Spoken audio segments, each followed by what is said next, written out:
Muito obrigado. Acreditem que é uma grande responsabilidade para mim estar junto da professora Olga Pombo, a quem convidei para convidar alguém para conversar com ela, à semelhança de outros convidados. E a professora Olga Pombo quis ter a amabilidade de fazer esta conversa comigo. Claro, procurei preparar o mais possível. Eu e o Nuno Figueira, que assume a responsabilidade cultural das atividades da biblioteca comigo, fomos convidados para visitar a Casa Biblioteca. Para mim era a casa número 33, para direito, para mim é a Casa Biblioteca da professora Olga Pombo. Olga Maria Pombo Martins é licenciada em Filosofia pela Faculdade de Letras da Universidade de Lisboa. Permita-me que comece assim, pela enormidade, mérito seu, trabalho, mérito, mas tem que ser. Em 86 e concluiu o mestrado de Filosofia na Moderna, Faculdade de Ciências Sociais e Humanas da Universidade Nova de Lisboa, apresentando uma dissertação intitulada Leibniz e o problema de uma língua universal. Em 1998, doutorou-se em História e Filosofia da Educação pela Faculdade de Ciências da Universidade de Lisboa. Para mim isto bastava, mas eu pedi para me ser impresso todo o currículo e demorava metade da nossa conversa, porque a professora é coordenadora e trabalha em Portugal, com a Gulbenkian, com meio mundo, com a maior parte das universidades em Sevilha, na Alemanha, em Portugal e de todo lado, e o mérito do seu trabalho tem sido, dá para ver, para todos aqueles que eu, terceiro ano que estou presente nas conversas sobre filosofia, já iniciámos há dias, já tivemos a primeira sessão, e eu gostava imenso, porque para mim é um prazer ver um currículo destes, mas acho que eu posso dispor a todos vós, se quiserem depois podem procurar, basta clicarem em professora Olga Pombo e garanto-vos que aparecem N informações, sendo que esta é das mais completas. Eu trouxe comigo para que as pessoas fiquem a saber quem é a professora Olga Pombo.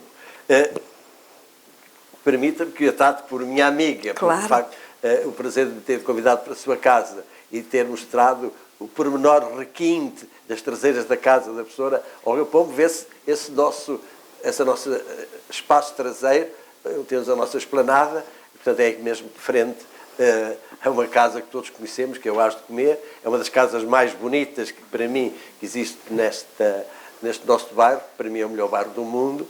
Para mim também. Para mim também. Somos dois. Somos dois. Depois eu pedi para também me fazerem uma impressão acerca dos livros. Eu não vou falar dos livros, ponho à disposição. A maior parte deles estão ali e há coisas para mim mais importantes que vou tentar que a professora Olga Pombo partilhe, nos informe e vou tentar, porque no próximo dia 4 de novembro vamos ter Homero, Protágoras e Sócrates, poesia retórica e dialética. Portanto, se me permite, professora, mais uma vez agradecer-lhe, mas eu não sou sofista. Não andei na rua em Atenas, no meio dos grandes mestres, mas aprendi consigo, graças a um livro que me ofereceu, aprendi qualquer coisa. E de onde vem Sócrates? Pergunta a alguém, um anónimo. Ele vem de casa de Cárias. Cárias. Exato. Essa casa passa a ser o lugar onde tudo que se reúne no Areópago, o lugar de reunião, que antes acontecia em plena rua, em Atenas. Verdade, professora? Verdade. Pronto. Ou seja, e Sócrates diz depois, num grande monólogo, porque tinha estado a falar com a maior parte de todos os sofistas, quem não o conhecia, e eu tenho uma pergunta a fazer à professora, e posso iniciar já, porque é o melhor. Eu deduzi ou ouvi, na primeira sessão desta terceira temporada, que a professora ter dito que Sócrates não escreveu nenhum livro. Nenhuma palavra. Partilhe lá connosco esse facto. Eu até tenho, muito obrigada, olha, antes de mais, muito obrigada pela sua apresentação e pelo convite para esta sessão. É a primeira vez que eu vou falar sobre mim, porque normalmente não falo sobre mim, falo sobre alguma coisa. Mas, portanto, até agradeço a pergunta, porque não é uma pergunta sobre mim, é uma pergunta sobre, neste caso, sobre Sócrates. E eu acho fico muito contente que assim seja. Pois é verdade, Sócrates é um personagem absolutamente, sei lá, como é que classifica, gigantesco, espantoso, maravilhoso, uma figura ímpar, absolutamente ímpar. E uma das características que ele tem é exatamente nunca ter escrito uma linha. Eu costumo ficar muito envergonhada quando era professora, agora já estou reformada, como sabem, mas quando dava aulas ali na Universidade Clássica, ali no Campo Grande, e às vezes recebia colegas estrangeiros, e eu nunca lhes dava a indicação de que fossem de Metropolitano. Porque se eles fossem de Metropolitano e saíssem na estação do Campo Grande, da cidade universitária, iam deparar com uma coisa que era espantosa, que era uma frase atribuída a Sócrates. Sou cidadão do mundo, parece que é qualquer coisa do género, eu sou cidadão do mundo, não sei o quê. E depois por baixo Sócrates. Como se o Sócrates tivesse escrito alguma coisa. Ora, o Sócrates nunca escreveu nada. Como é que na Universidade de Lisboa, na estação do metro da Universidade de Lisboa, estava uma frase de um senhor que nunca escreveu nada? Sendo que os professores da universidade saberiam com certeza que ele nunca tinha escrito nada. Portanto, havia ali um erro básico de que eu me envergonhava. E, portanto, dizia-lhes, olha, apanha um táxi que eu depois pago. Nunca dizia para virem de Metropolitano. Mas é verdade, Sócrates não escreveu nada. Porque ele era contra a escrita. Achava que o mais importante não era escrever, era exatamente falar. Mas ele... oralmente. Solicitava que todos fossem brevistas, não é? Brevistas, sim. Que falassem e que falassem brevemente. Ou seja, que fossem capazes não só de falar, como de dialogar. A palavra diálogo é muito interessante, porque vem do dia e logos. Dia quer dizer atravessar, por exemplo, diagonal. Conhecem a expressão diagonal? É uma linha atravessada, que atravessa dois lados. Que atravessa, por exemplo, o triângulo, não é? Atravessa o quadrado, formando o triângulo.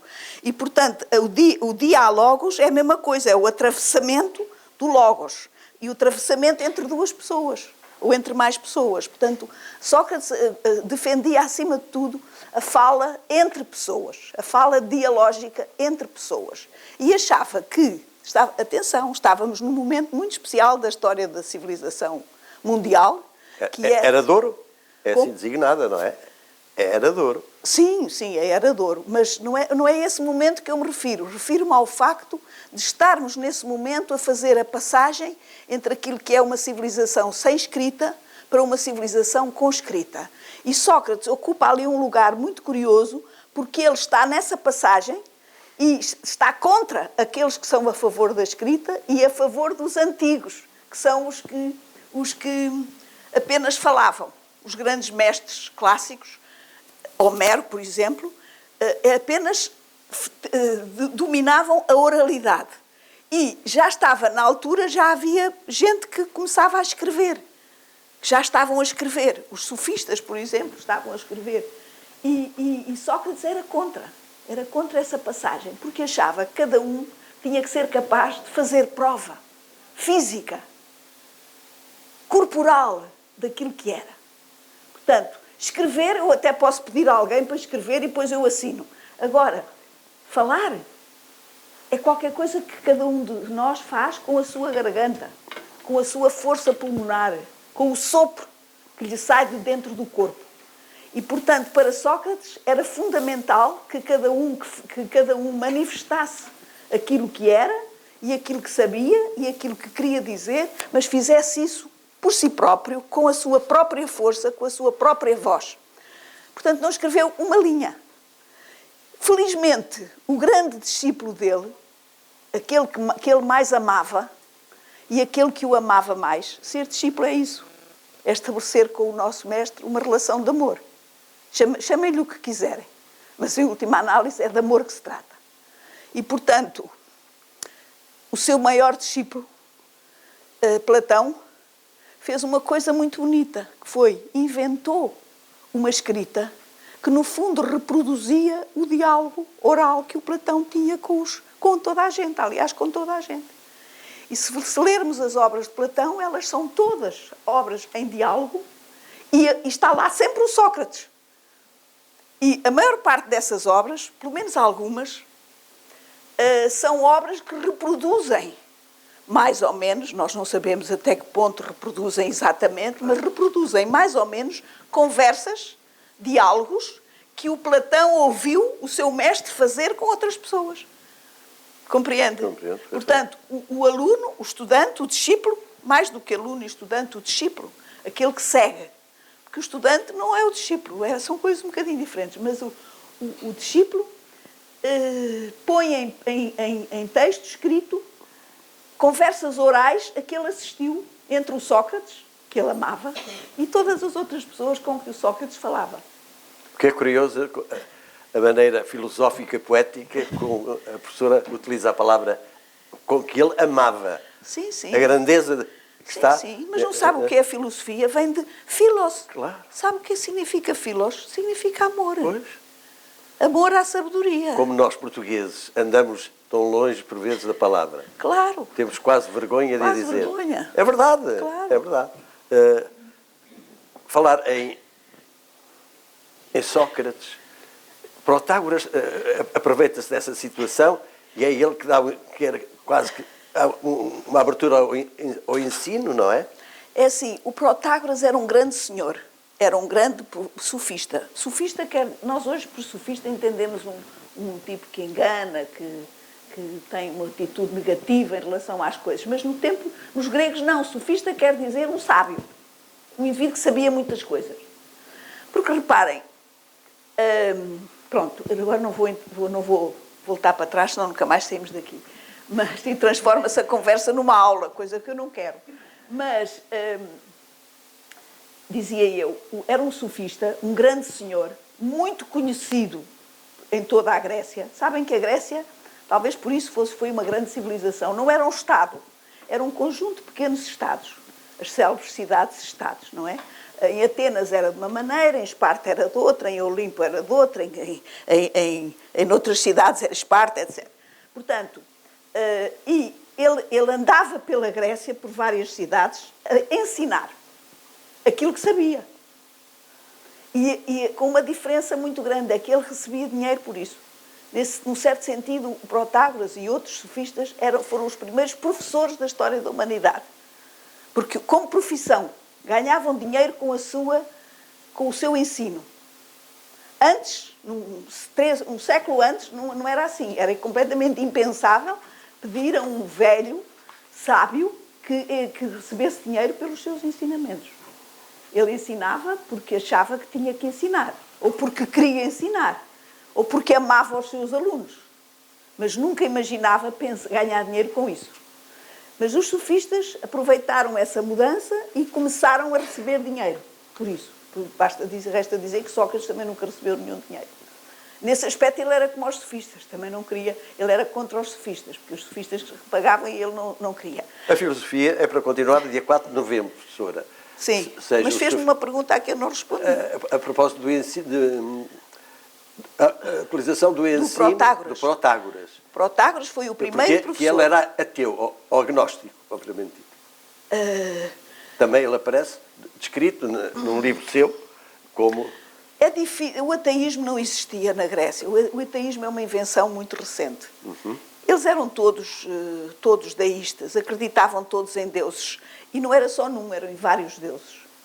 Só muito mais tarde, só depois no fim da Idade Média, é que começa a aparecer realmente o ateu. Ou seja, o indivíduo que afirma que não acredita na existência de Deus. Isso é uma coisa quase impensável para um grego, assim como é impensável para um homem da Idade Média. Uhum.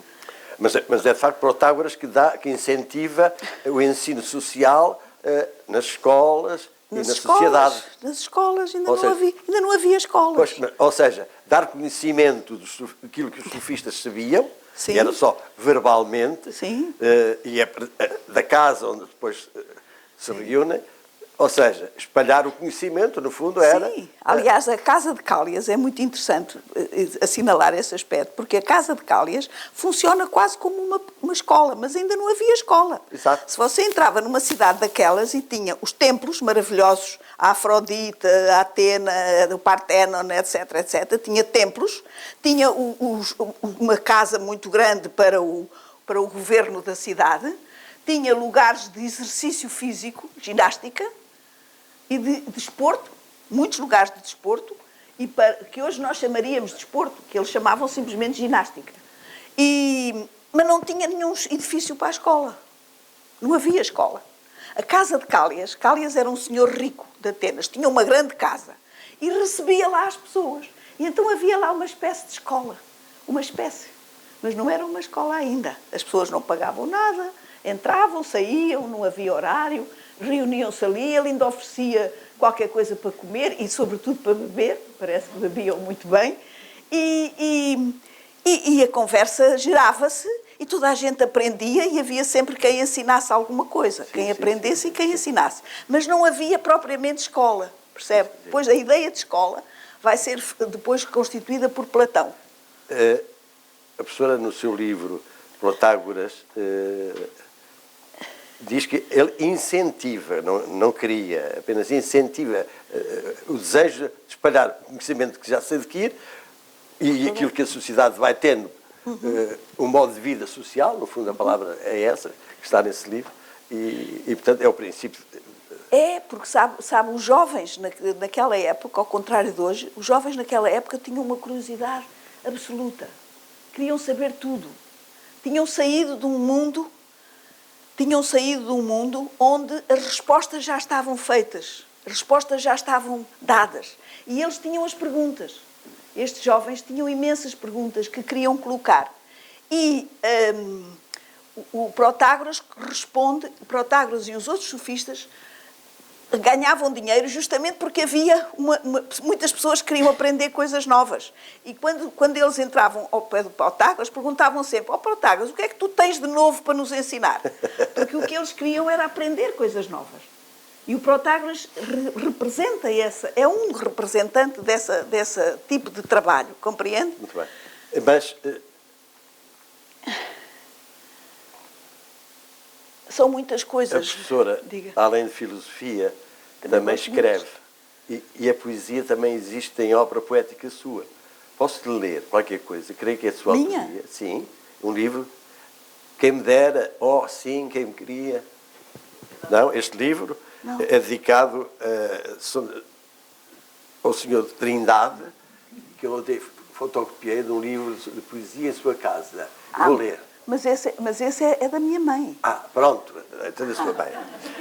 É porque é datado de 38. Pois, isso pronto. É a minha mãe. A minha mãe é que era uma poetisa. E eu tomei a liberdade, enquanto passeava, ia mostrando a parte de trás da sua casa, eu fiquei com o livro na mão e achei uma pequena maravilha.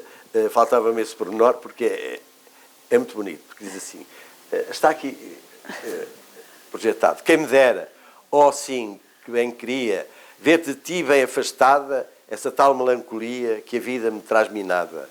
Sem ti, eu vi-se a alegria a reinar despreocupada, se esse milagre se fazia, se eu tivesse sido fada. Acredita que jamais eu voltaria a dar ais, e seria então também muito feliz, podes crer, pois, do meu modo de ver, só é feliz quem faz bem. Exato. Já percebi de onde vem tanto da maneira partilha que a professora tem quando está com os seus alunos, quando está connosco aqui, porque foi buscar a algum lado. Sim, sem dúvida. Mas eu tenho mais surpresas. Danilo, tenho aqui esta imagem que me vai ajudar, porque tem muita importância. Diz aqui embaixo, Lisboa 2016, dentro de mim soa Marão do Rosário Pombo. É da minha mãe. E este desenho é um desenho muito bonito, como acho eu, não sei, que foi feito pelo meu irmão, que era um grande pintor e um grande desenhista e um grande escultor também. E que depois, quando nós pretendemos... A minha mãe nunca publicou praticamente nunca publicou nenhum livro. Publicou vários poemas em jornais da época e lá do sítio onde ela vivia, no norte do país. Publicou alguns poemas, mas depois nunca publicou. Foi uma situação muito trágica. Nunca publicou. Se quiserem, conto-vos o que aconteceu. Mas... Conto, professora. Conto? Conto É porque assim. eu não sei, Pois. e duvido que alguém saiba, a não sim. ser as suas filhas. A minha mãe escrevia muitos poemas, muito bonitos, e quando conheceu o meu pai, mais tarde, mostrou-lhe os poemas que estavam manuscritos, não havia fotocópias. Ela tinha o seu manuscrito à mão e emprestou ao meu pai esse manuscrito. E o meu pai, muito contente, pensou na possibilidade de publicar um livro. Era um volume grosso de poemas. E foi mostrar o manuscrito. Achou muito bem, pensou bem, pensou que antes de publicar convinha dar a ler a alguns grandes poetas para ver se eles achavam de facto bem, aconselhavam a publicação. Então ele resolveu, costumava encontrar-se com o Mário Cesarini e outros grandes poetas ali na Baixa, no café, ia todos os dias ao café à Baixa, e resolveu um dia levar o manuscrito e pedir ao Mário Cesarini para ler o manuscrito. E entregou-lhe o manuscrito, ou seja, a obra da minha mãe. E ele ficou, bem, eu vou ler e tal, levou para casa. E nunca mais entregou o manuscrito. Depois o meu pai perguntou-lhe o que é que tinha acontecido e ele disse, queimei o manuscrito. Queimou o manuscrito. Porquê é que ele queimou o manuscrito? A explicação que ele deu é que não acreditava que houvesse uma mulher em Portugal que fosse capaz de escrever aqueles poemas. Bem, imaginam o horror, como a minha mãe ficou a vida toda, e nós somos testemunhas disso, que ela a vida toda ficou amargurada por aquele desaparecimento. No fundo, eram os poemas que ela considerava melhores, que eram a sua quinta essência, o seu fogo, enfim. E, portanto, ficou sempre muito, muito triste e muito abalada com essa experiência. Acontece já agora, para salvar um pouco a memória do Mário Cesarini, acontece que depois, muitos anos mais tarde, o meu irmão fez uma exposição na Sociedade de Belas Artes, juntamente com um conjunto de outros pintores com quem formou um grupo, que na altura era muito conhecido, o 5+1, João Hogan, etc. Fizeram uma exposição e apareceu o Mário Cesarini para ver a exposição. E a minha mãe viu, e resolveu, corajosa que ela era, resolveu ir falar-lhe. E chegou ao pé dele e disse, eu sou a Maria do Rosário Pombo. E ele caiu de joelhos e pediu-lhe perdão. Perdoa-me. Eu não sabia, eu era muito jovem, não sabia o que fazia. E a minha mãe, que tinha um coração gigantesco, claro que lhe perdoou, mas é uma cena incrível.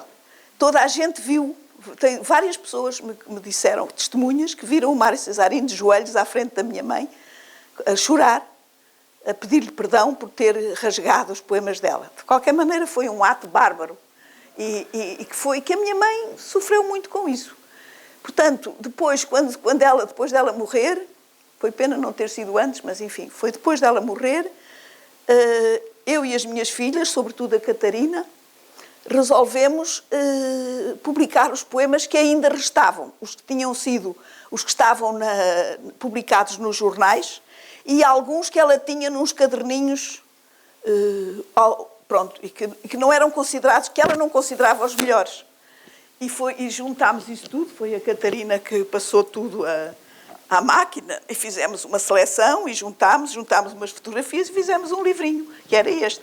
E eu pedi ao meu irmão para fazer um desenho para a capa com a imagem da minha mãe. Até porque esta imagem é a sequência de uma fotografia que a professora ontem nos mostrou.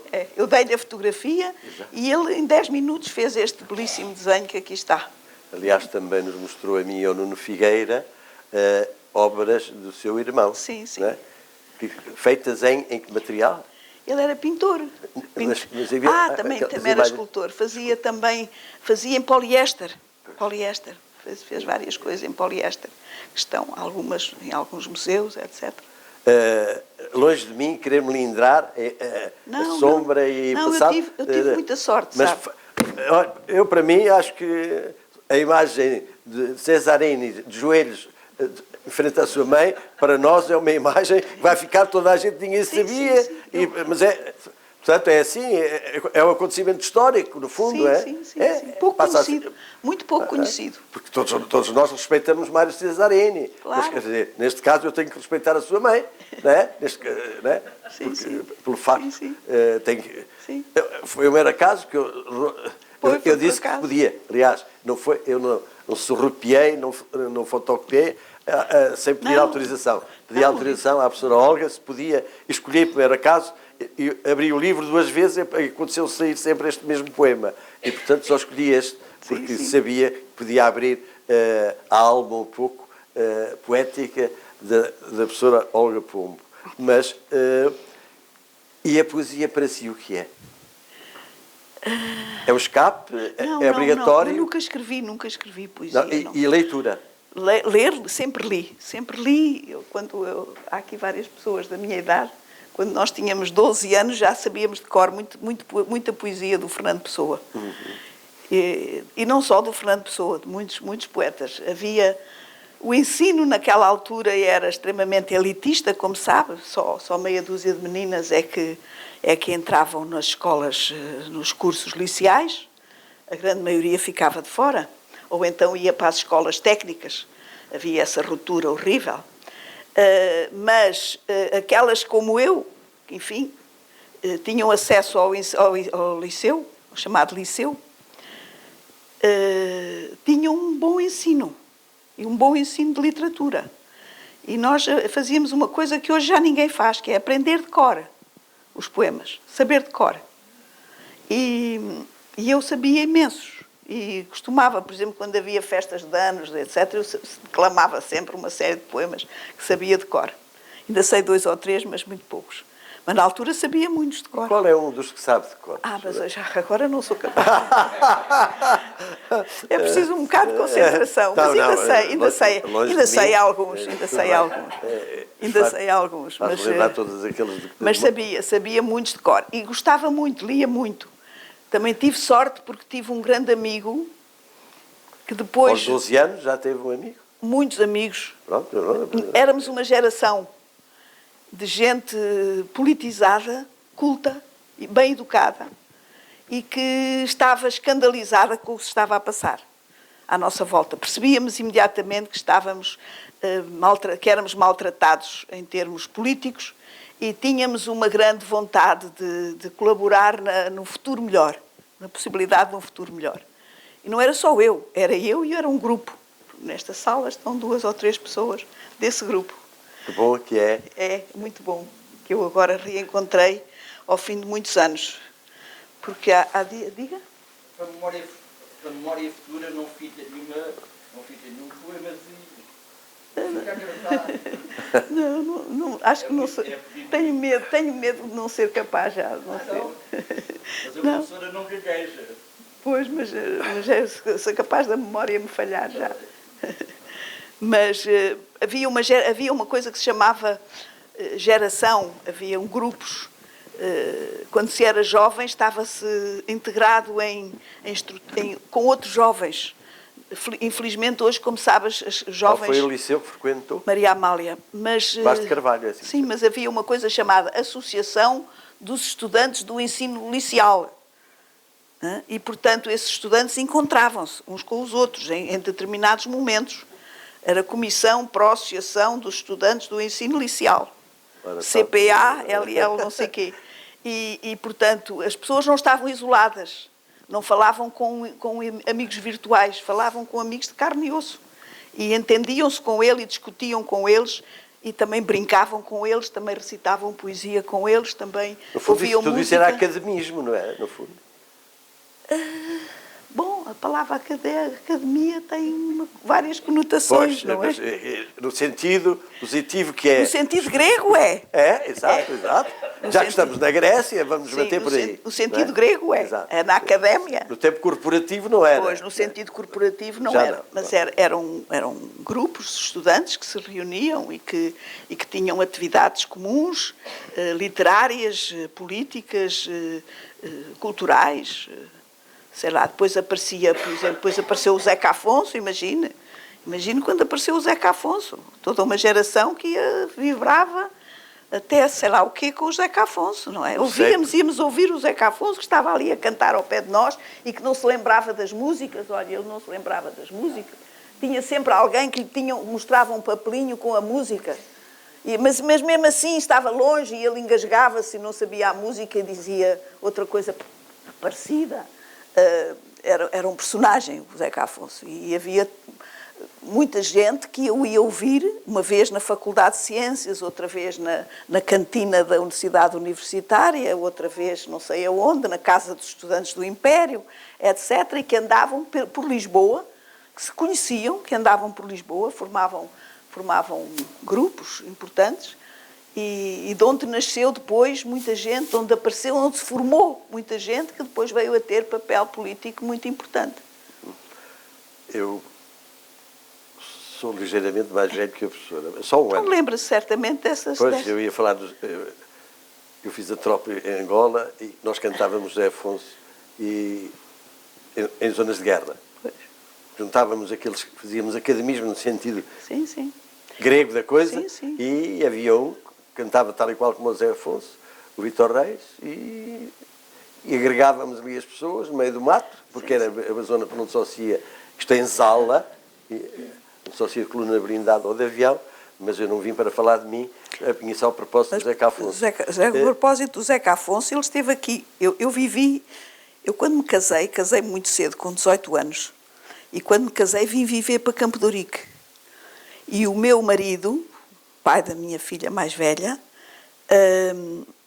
que depois morreu, era muito amigo do Zeca Afonso, tinha vindo de Coimbra com o Zeca Afonso. E então um dia convidámos o Zeca Afonso para ir lá jantar, à casa, que era ali na Rua Infantaria 16, e ele foi. E muito simpaticamente, coitado, tinha comprado um frango assado para contribuir para o jantar. Não era preciso, mas ele achou que fazia parte. E então levou o frango e pousou o embrulho no sofá. Eu tinha comprado o sofá dias antes. E quando ele se foi embora, quando ele se levantou, eu olhei para o sofá e fiquei aterrada porque tinha uma mancha horrorosa de gordura. Nunca mais me esqueci. Ele tinha a gordura do frango do Zeca Afonso. O Durval Moreirinhas, também morou cá no bairro, foi contemporâneo dele, também já não está cá, e acompanhou o Zeca Afonso praticamente desde sempre. E há uma das espetáculos que fizemos aqui na Padaria do Povo, e o Durval Moreirinhas contou várias histórias, e uma delas é que numa ida de comboio para o norte, pararam, não sei se foi na Pampilhosa, uma coisa assim parecida, e depois havia os comboios, consoante as ligações, não tinham continuidade, era preciso esperar, porque vinha o outro do outro lado. E, na altura, o Zeca foi andando, porque ele há de espaçarado, porque ele sempre teve. Era muito espaçarado. Foi andando, e bebendo uma cerveja, chegou o comboio, depois foi para a linha fora à procura de Zeca, mas Zeca lá ia no seu mundo, porque era assim mesmo. Sim. Eu tenho todos os discos dele autografados por ele. Pois. Porque fui a uma sessão em Lisboa, eram sessões memoráveis. Com ele, e pedi-lhe para ele os autografar todos os discos de vinil, estavam. E tive o privilégio também de ir ao último espetáculo que ele deu no Coliseu de Lisboa. Sim. Foi doloroso porque ele começou com a célebre canção Água das Pontes Parai, ao Ribeira Chorai, que eu não volto a cantar. É terrível. Estávamos a falar de poesia, não publicou, a obra da sua mãe é imensa, já chegámos a Cesarini, e de pintura. Fale-nos, porque eu vi obras em sua casa, pois. E há uma delas enorme, que está lá bem visível. Pois, isso tem a ver com o meu irmão. Eu tive muita sorte, tive um pai e uma mãe maravilhosos. E por alguma razão, o meu irmão herdou as capacidades artísticas da minha mãe, mas simplesmente enveredou pelo lado da pintura, não da escrita. Eu talvez tenha herdado um bocadinho do amor do meu pai pelo conhecimento, pela história, pela filosofia. Mas o meu irmão herdou... O seu pai foi professor? Era professor de história. De história? História e filosofia, mas era sobretudo história. Ele gostava mais de história. E lecionou toda a vida? Sim, sim. E da minha mãe, o meu irmão herdou, como lhe digo, as capacidades artísticas da minha mãe e foi pintor e escultor. O nome dele como? Sérgio Pombo. Sérgio Pombo. Sérgio Pombo. E está representado em vários museus. Eu sei. É um pintor muito conhecido e muito apreciado por muita gente. Só que foi sempre muito rebelde a andar atrás dos galeristas. Hoje em dia é preciso que os pintores sejam vendedores da sua arte. E o meu irmão era completamente o oposto da ideia do vendedor da sua arte. Portanto, nunca Os galeristas ficavam com muito preço. Não, os galeristas, ou ele nunca fazia nada, não era incapaz de bajular qualquer galerista.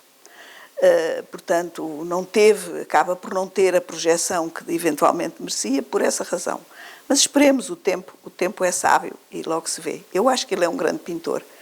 E portanto, eu tenho 2 ou 3 coisas dele.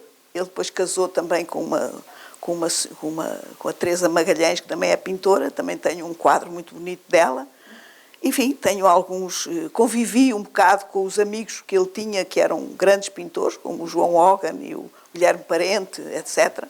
E, portanto, eu tinha uma certa facilidade em adquirir um bocadinho mais barato, com menos um desconto, por ser a irmã do Sérgio, e adquiri meia dúzia de coisas que gosto e que tenho em minha casa.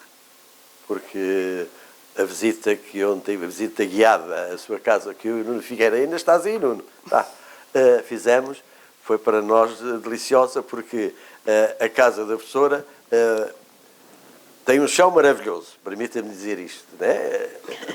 Verdade.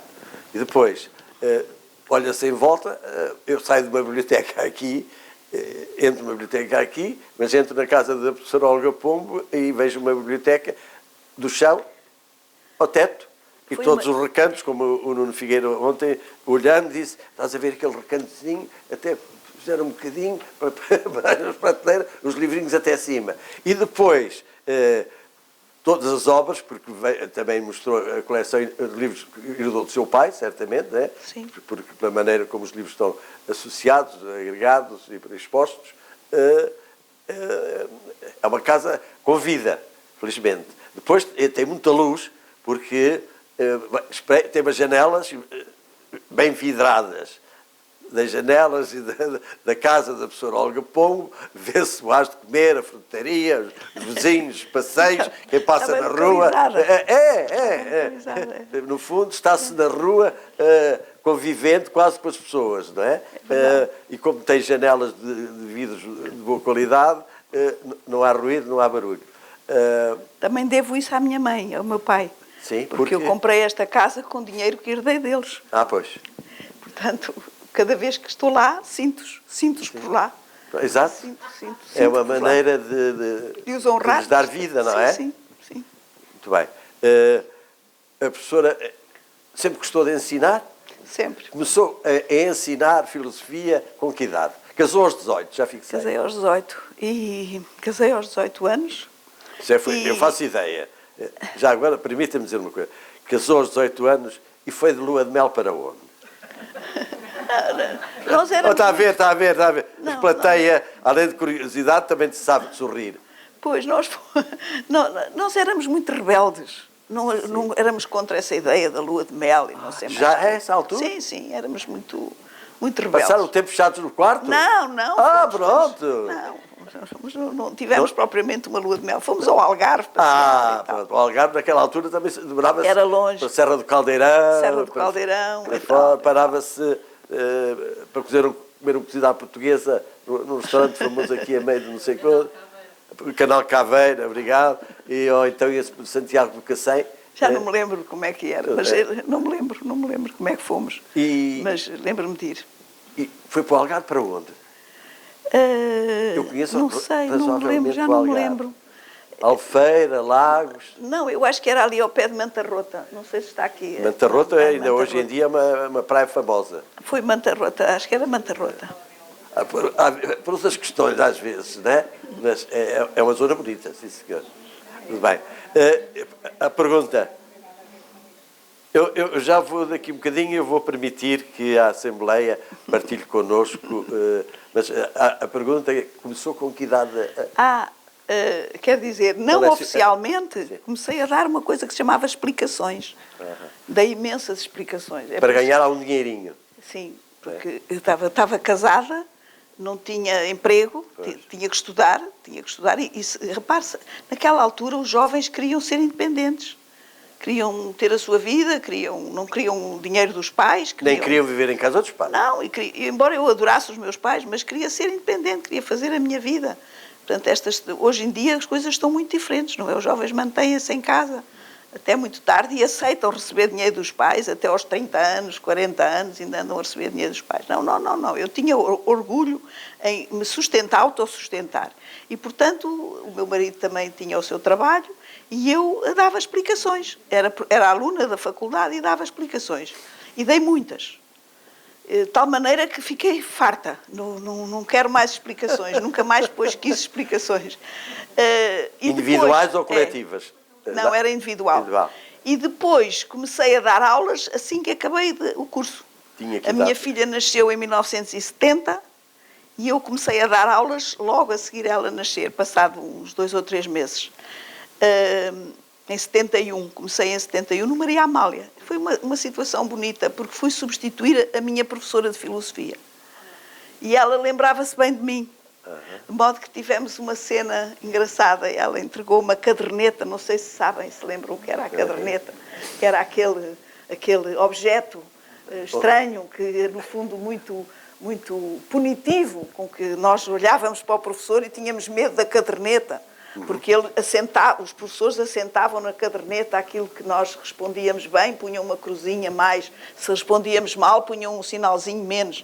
E depois aquilo tudo era contabilizado e tal.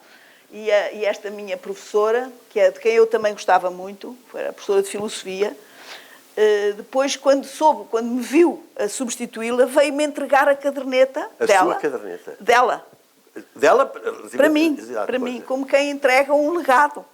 E eu lembro-me que fiquei arrepiada porque eu já vinha toda preparada para não ter caderneta, ou não gostar da caderneta, ou fazer um ensino longe da caderneta.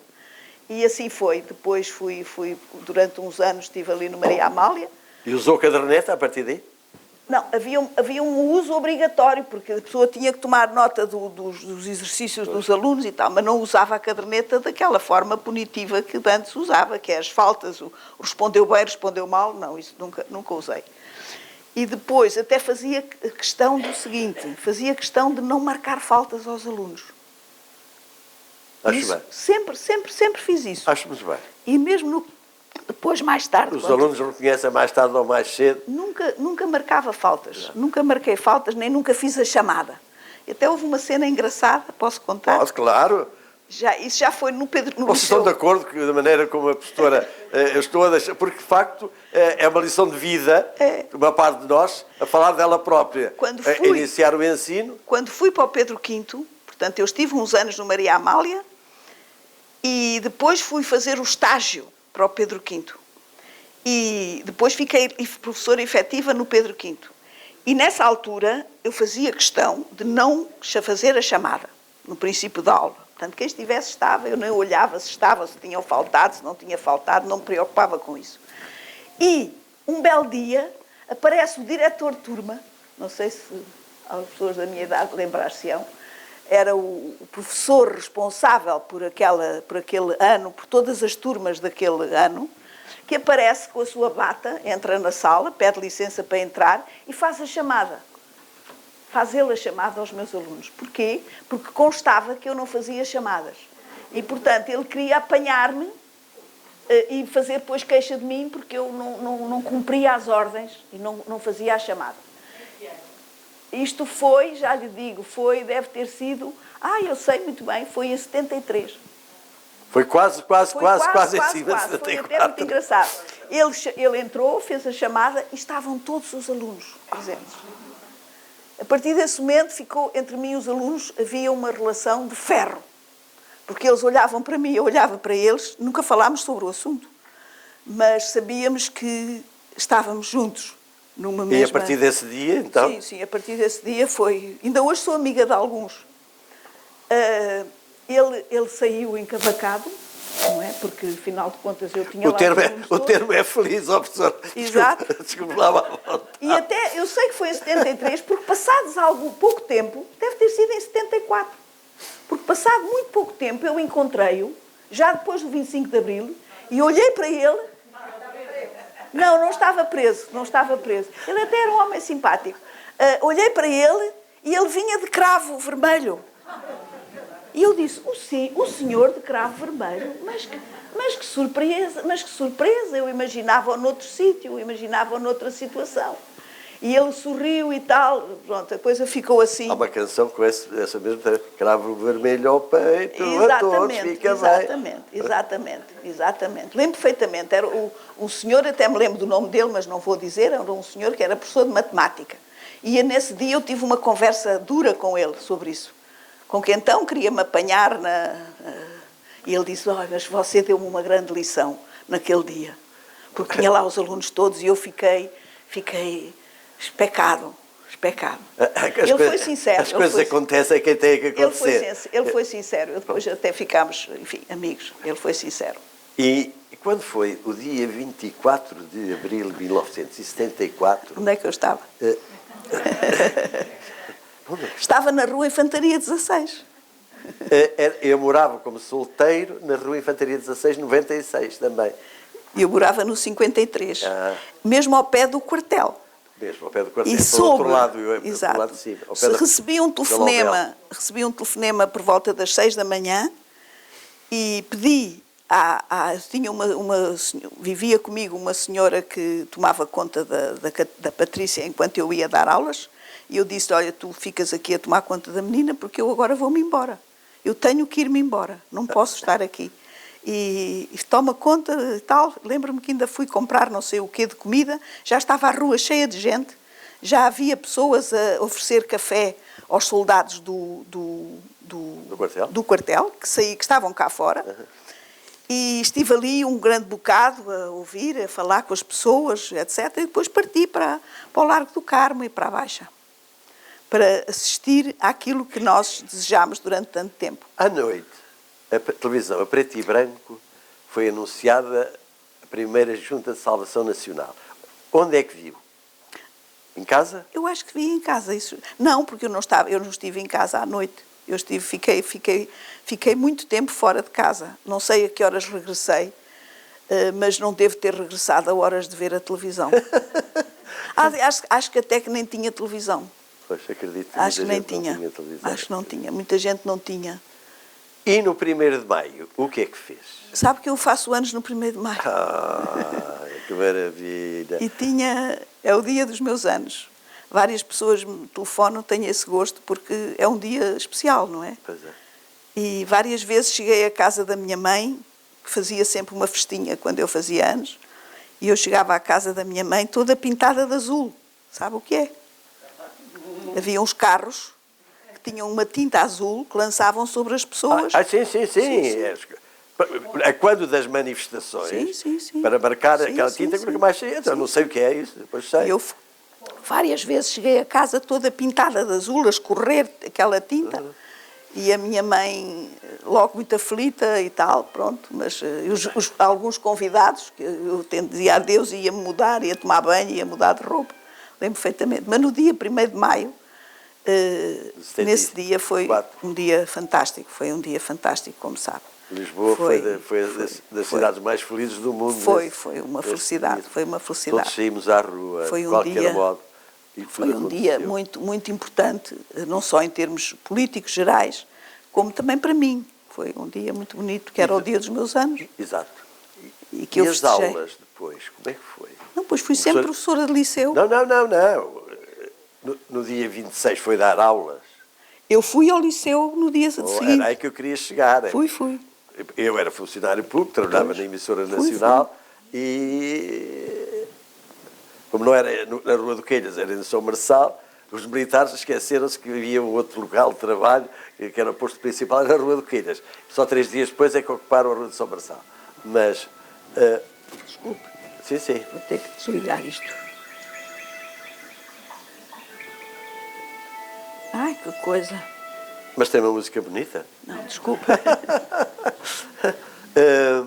Estávamos nós a falar do 25 do 1º de Maio e para fora, e ir às aulas, porque depois, daí para a frente, aulas. foi tudo... Fui às aulas e acompanhei as transformações que depois houve. Eu estava num liceu, digamos, muito arejado, que era o Pedro V, que era Passou um a liceu... professora agregada quando? Eu tenho escrito aqui alguns. Já não me lembro. Pronto. Mas, sim, eu fiz o estágio em 70, ainda fiz exame de Estado. Fui da última geração a fazer exame de Estado.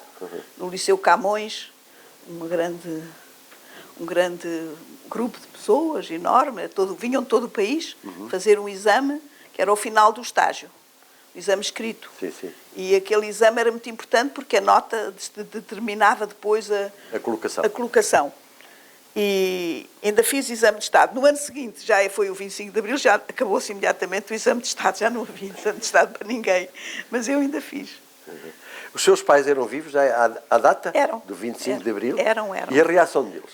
Foi o meu pai, eu nunca vi o meu pai tão feliz na vida, chorava de comoção. E a minha mãe também. Porque eles viveram todo o salazarismo acompanharam desde o princípio. Portanto, a geração deles apanhou todo o salazarismo. Viveram aquele período tenebroso que nós... Muita gente não sabe o que é, não é? Sim. Mas é bom, eu tenho a impressão que a maior parte dos que estão aqui têm memórias. Sim. Memórias. Sim. E até a maior parte dos frequentadores destes programas e vindo à biblioteca tem memórias. Sim. O que é sempre muito bom. Sim. O porquê? Eu faço esta pergunta porque, por exemplo, eu nasci por efeito da guerra. O meu pai era militar, foi castigado por ouvir a BBC, foi para os Açores e para a Madeira. Portanto, eu costumo dizer que nasci porque a minha mãe mandou para a guerra. Em 45, porque é a data em que eu nasci. Mas, depois, a professora vai a Sevilha, vai à Alemanha, tem uma obra publicada sobre Leibniz, salvo erro. Leibniz. Assim. Exato, o alemão não é do meu domínio. Não, depois eu fiz o mestrado. Pois. Quando eu era professora de liceu, não havia mestrados. Eu tinha feito o curso e tinha gostado muito de filosofia, mas não tinha qualquer hipótese de ir para a faculdade, porque as faculdades só recebiam alunos que os próprios professores convidavam. E os professores só convidavam alunos que tivessem uma determinada orientação política ou ideológica. Não é? Portanto, eu estava completamente condenada. Nunca poderia ser professora universitária. E o problema de uma língua universal. Sim. Depois fui para a faculdade. Depois, quando abriram os mestrados, eu pertencia ao primeiro grupo de mestrados que houve em Portugal. Foi com o professor Fernando Gil. E fiz esse livro, é a minha tese de mestrado. Exato. E quando acabei esse livro foi publicado na Alemanha. Foi interessante também a história. Eu escrevi o livro em português, era uma tese de mestrado, que me demorou 8 anos a fazer. Nunca ninguém faz hoje uma tese de mestrado em 8 anos. E quando eu acabei o livro, veio a Portugal um grande especialista sobre o assunto sobre o qual o meu livro tratava. Especialista esse que eu conhecia muito bem, tinha lido todas as coisas que ele tinha escrito sobre aquele assunto, visto que ele era um grande especialista sobre aquele assunto. E era um israelita, mas muito bom. E veio a Portugal e fez uma conferência. Eu fui ouvir em Évora, fui de propósito a Évora para o ouvir. E quando chego lá, ele falava em português. Ele fez a conferência em português, porque ele era brasileiro. Vivia em Israel e publicava as suas coisas em inglês, em francês, etc., que eu conhecia, e nunca tinha percebido que ele falava português. Mas ele falava português. E então eu depois, no fim, fui ter com ele e disse, olha, eu trabalhei sobre isto assim, assim, expliquei-lhe rapidamente, e ele respondeu, me lembro perfeitamente, me manda o seu trabalho. Me manda o seu trabalho.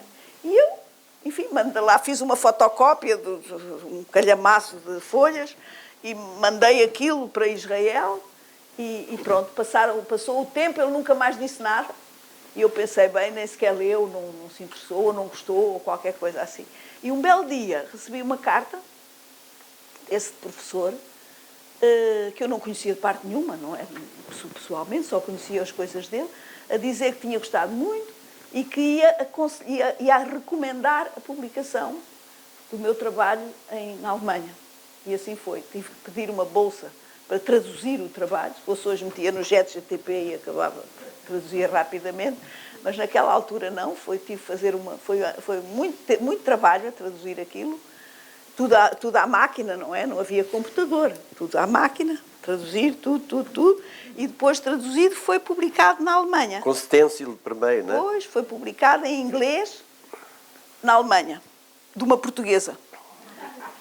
E depois, quando cheguei lá, quando eles depois convidaram-me, os alemães leram o trabalho, porque estava em inglês, leram, gostaram e começaram a convidar-me. E quando me convidavam, perguntavam sempre, então e agora o que é que vai fazer? Eu disse, agora vou fazer o doutoramento. O quê? Então isto o que é? Eu disse, é o mestrado. O mestrado? Mas que loucura, isto é o doutoramento. Eu disse, não, isto é o mestrado. Isto é o mestrado. E então depois demorei mais 8 anos a fazer o doutoramento. Portanto, andei 16 anos a fazer teses. Enfim. E doutorou-se em História e Filosofia da Educação pela Faculdade de Ciências da Universidade de Lisboa, com a apresentação de uma dissertação intitulada Unidade de Ciência e Configuração Disciplinar dos Saberes. Sabe porquê? Porque eu com o primeiro trabalho que eu fiz, o tal trabalho de mestrado, eu tornei-me, com os convites que tive para ir a vários sítios falar sobre o meu trabalho, que foi, enfim, foi bastante bem apreciado.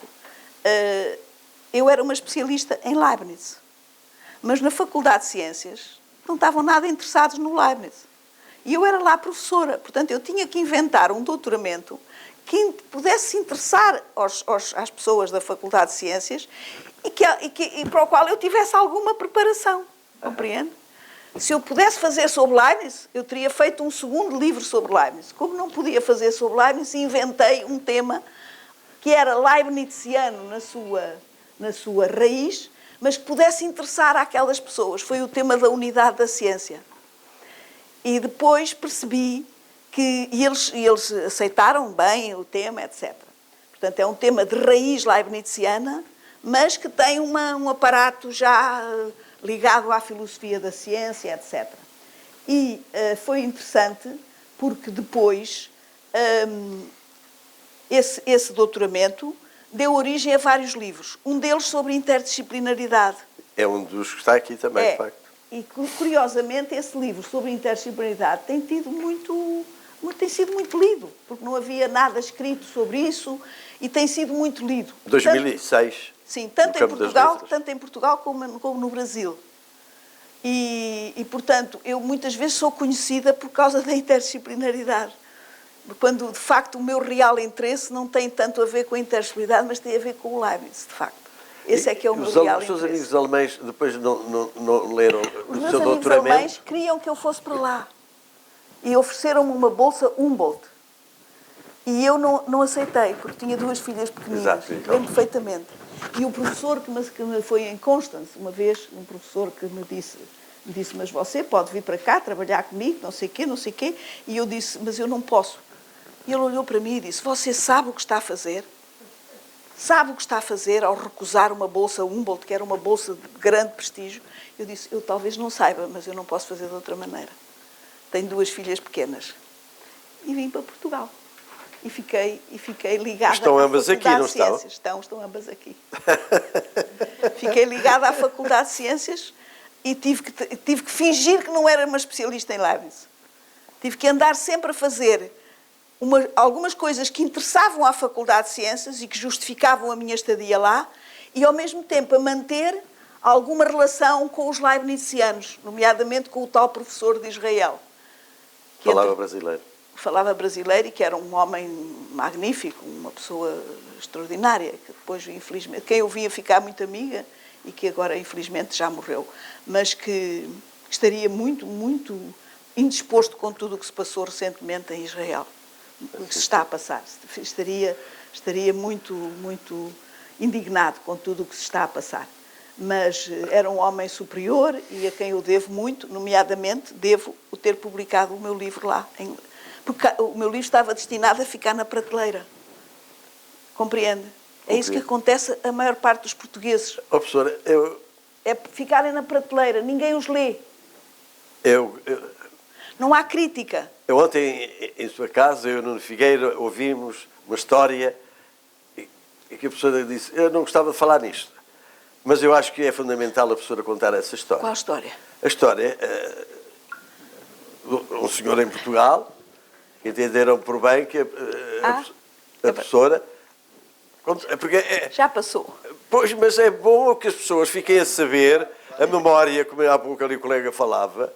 Felizmente os nossos programas estão a ser gravados e estão no YouTube, este e todos os outros, porque eu não volto, se calhar, a nenhum dos presentes a ter oportunidade de ter, com a professora Olga Pombo, que é para todos nós uma referência, como professora, uma vida, se a professora não a contar, a maior parte de nós não sabe, talvez as suas filhas, as pessoas mais próximas, mas é fundamental que a memória perdure.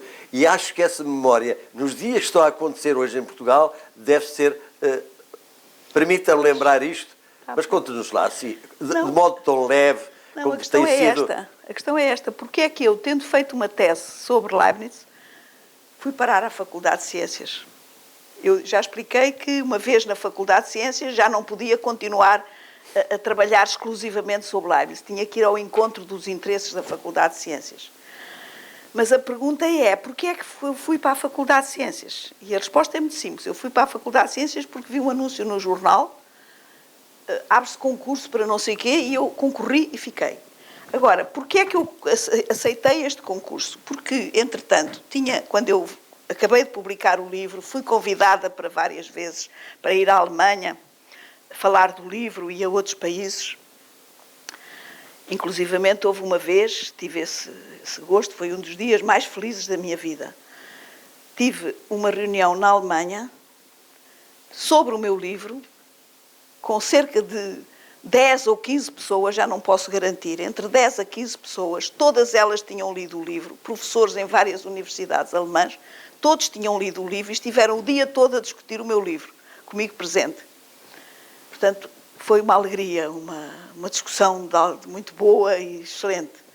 Mas, pronto, eu depois vim para Portugal e abri um concurso para professora de Filosofia na Faculdade de Letras e eu concorri. E depois de eu ter concorrido, o concurso foi fechado. Quer dizer, eles anularam o concurso. Porquê? Primeiro, porque perceberam que eu não podia deixar de ser eu a escolhida, porque era a pessoa que tinha mais currículo. E segundo, porque eles não queriam que eu ter-me lá. Eles quem, professor? Vá lá dar nome às coisas. Não, os professores da época. Os professores da época. E não queriam ter-me lá por uma razão muito simples. É porque eu tinha tido um livro na Alemanha que é considerado a pátria da filosofia, coisa que eles não tinham. Compreendem? Nenhum deles tinha publicado jamais um livro na Alemanha. E, portanto, aparecer uma senhora que ainda por cima tinha feito o mestrado com o Fernando Gil, que tem um livro publicado na pátria da filosofia, sem que lhes tenha andado a fazer a corte a eles, era qualquer coisa que era inaceitável. E, portanto, o que é que eles resolveram? Fechar o concurso. Não chegou a haver concurso. E eu percebi. Claro que percebi. E então foi por isso que abri o jornal, vi a Faculdade de Ciências e fui para lá. Sem cunhas, sem coisa nenhuma. Portanto, estávamos ainda num período terrível, que era um período de cunhas, de interesses privados, eu gosto deste e não gosto daquele, ponho este e não ponho aquele, enfim. Professora, muito obrigado. Ainda estamos hoje, se calhar, nesse tempo. Muito obrigado. Pronto, obrigou-me a dizer, eu não estava. É uma coisa que pouca gente saberá. Então, agora somos mais alguns a saber. Os meus colegas que acompanharam o processo sabem. sabem que foi assim. Não é pecado, não é crime. O concurso foi fechado. Mas Saiu no silenciaram, Diário da República. Acabou-se o concurso, afinal já não queremos mais ninguém. Silenciaram, não é? Exato. Exato. E acho que foi de modo imersivo. E o livro que eu escrevi não existe. Eu acho que ainda hoje é capaz de não existir na biblioteca da Faculdade de Letras. Mas existe de algum lado. Existe. Pronto. Existe nesta biblioteca? Pergunto. Bem, a versão inglesa não. A versão inglesa não. Só é inglesa, é mas verdade. há uma versão portuguesa. Talvez.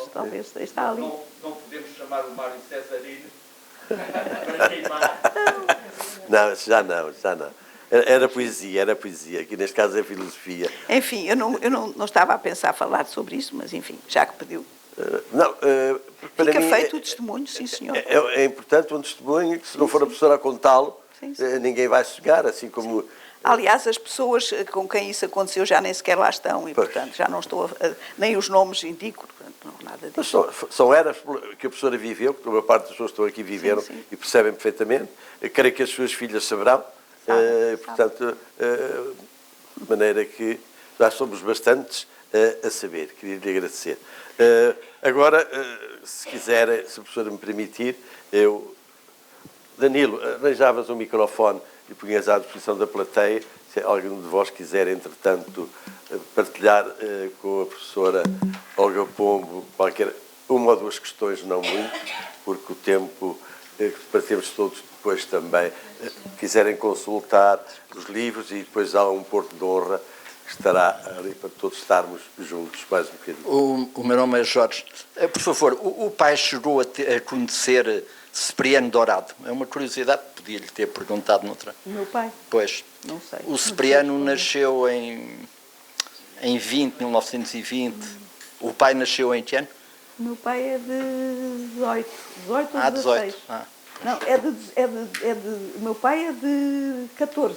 Pois, porque a minha mãe é de 16 e ele era mais velho de 2 anos. Portanto, ele é de 14. Ok. Porque teve no neorrealismo com outras pessoas, às vezes que pudesse ter privado do Cipriano Dourado. Não.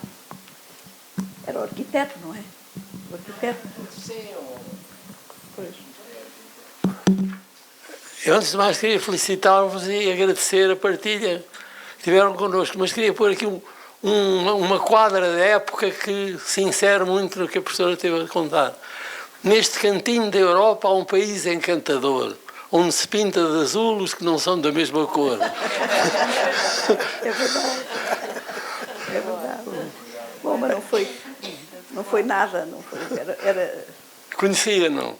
Quer dizer, o ser pintado de azul não era engraçado, até era engraçado. Não era uma tragédia. Mas houve tragédias. Houve muita gente que sofreu grandes tragédias. Eu não. Eu simplesmente limitei-me a deixar-me pintar de azul. Foi pouco. Exato.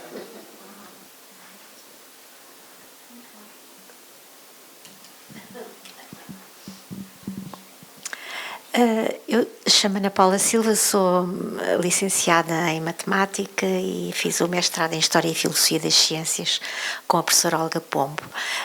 Também na licenciatura na Faculdade de Ciências já foi minha professora na disciplina de História da Educação. É um grande privilégio poder ter esta grande senhora como professora. Agradeço-lhe profundamente tudo aquilo que ela me ensinou e ainda hoje é um grande prazer para mim ouvi-la.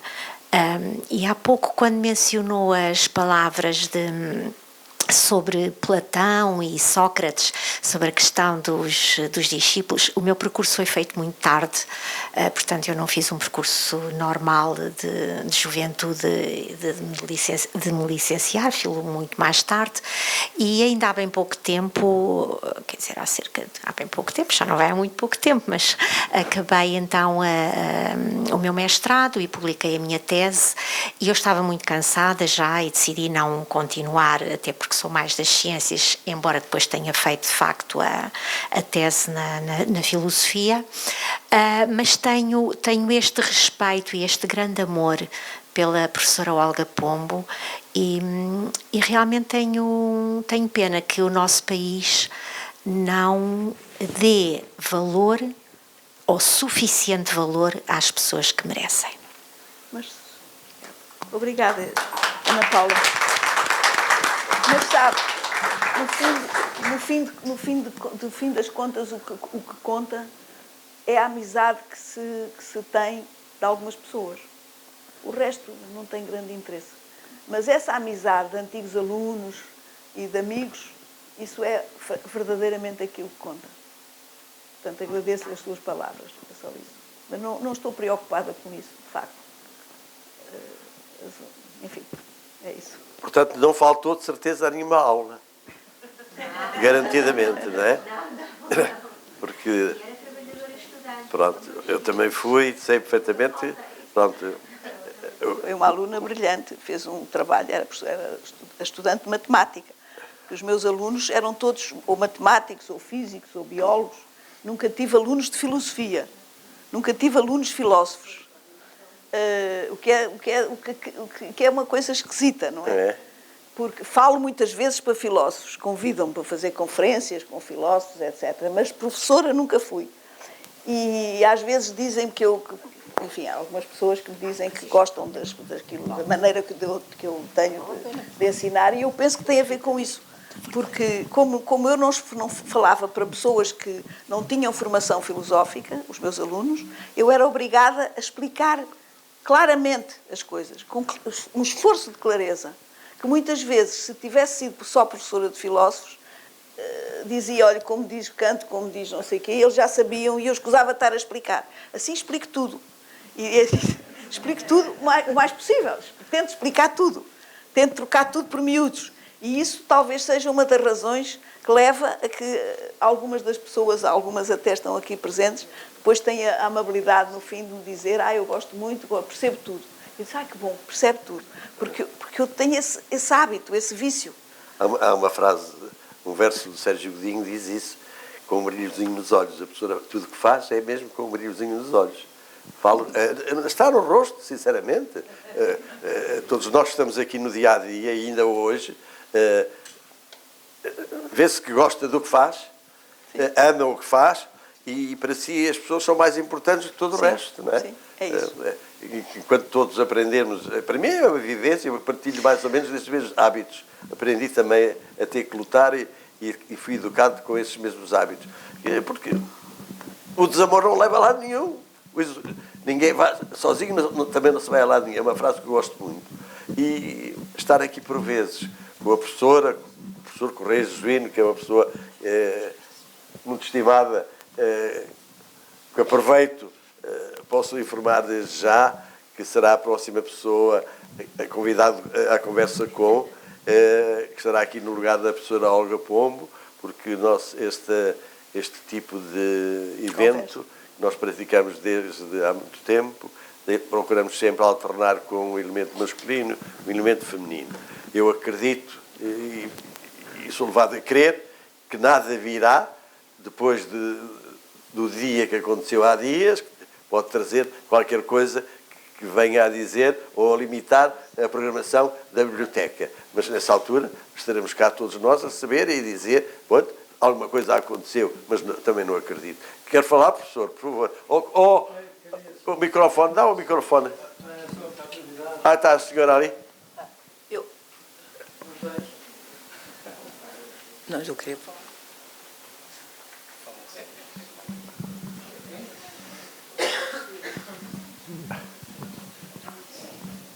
Antes de mais, o meu agradecimento à professora Olga e recordar muito rapidamente um percurso comum.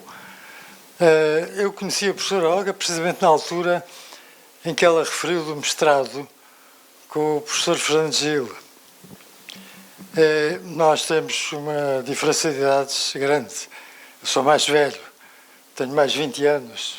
Aliás, vê-se, nota-se. Mas nós tivemos uma convivência muito interessante na altura, porque eu não frequentava o mestrado, mas acabei de frequentar o mestrado. Peço desculpa pela voz. como voluntário, digamos assim. E depois ficámos ligados ali na Sociedade Portuguesa de Filosofia, onde havia sessões, e entretanto passaram-se uns anos. Eu tinha feito um percurso diferente, tinha enviado mais para as ciências sociais, e é quando, no fundo, chego aos meus quase 80 anos, que a professora Olga me chama para integrar o Centro de Filosofia da Faculdade de Ciências. E eu devo dizer que foram os anos mais excitantes da minha carreira, digamos assim, porque fui recuperar o velho sonho, que era o sonho da filosofia, e foi muito bom sob todos os aspectos. Não apenas pessoal, mas por aquilo que eu consegui usufruir. Eu nunca mais poderei esquecer, no âmbito do programa doutoral que a professora orientava, as sessões semanais que tinham lugar, em que ela normalmente convidava alguém de muito prestígio, normalmente pessoas de fora, mas também de dentro, também colegas nossos. E essas sessões eram sessões sempre muito animadas, porque tinham os alunos que frequentavam precisamente esse programa doutoral, estavam a preparar teses, e era ela que orientava essas sessões. E eram sessões longas, 3, 4 horas, se não estou em erro, não é? Porque tinha sempre uma apresentação e depois tinha uma discussão muito animada, que era uma discussão coletiva. Eu nunca na minha vida profissional, ligada a estas questões, quer das ciências sociais, quer da filosofia, tinha tido um contacto tão rico, tão enriquecedor também, como aquilo que ela me proporcionou. E por isso eu estou-lhe muito grato, porque foi realmente uma experiência única. Obrigada. Obrigado, professora Olga. Obrigada.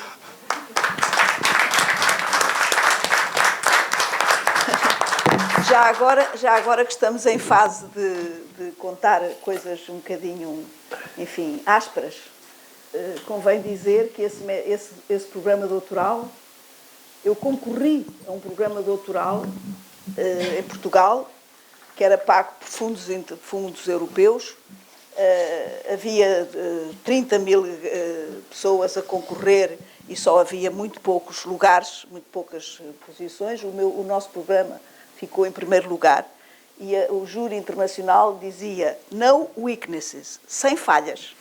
É excelente, sem falhas. E funcionou muito bem, e agradeço a descrição que o meu querido amigo Correia Jesuíno fez.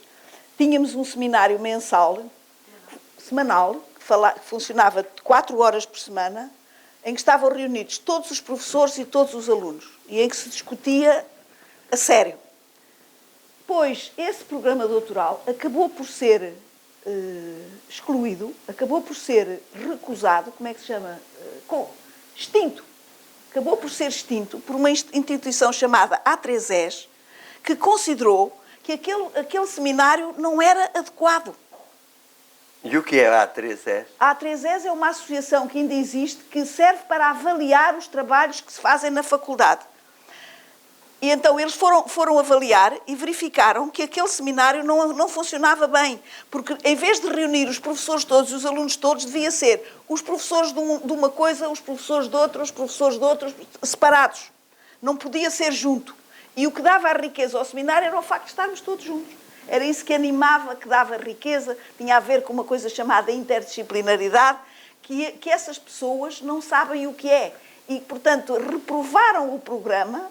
O programa existiu durante ainda uns 5 anos, talvez, e ao fim de 5 anos foi extinto por uns indivíduos que não percebiam nada do assunto, nenhum deles era de filosofia, Mas tinham poder. Tinham o poder, mas ter o poder não é ter o saber, não é? Tinham o poder, e então resolveram extinguir o programa. Tem memória? Tem. Então não vou pedir à professora os nomes. Acabou-se. Mas Ainda agora há alunos que estão a fazer doutoramentos desses programas, porque o programa acabou, mas os alunos continuaram, só que em vez de terem o tal seminário para os ajudar constantemente, deixaram de ter. Acabou-se a interdisciplinaridade. Acabou-se porque a tal gente A3S achou que aquele seminário não era adequado.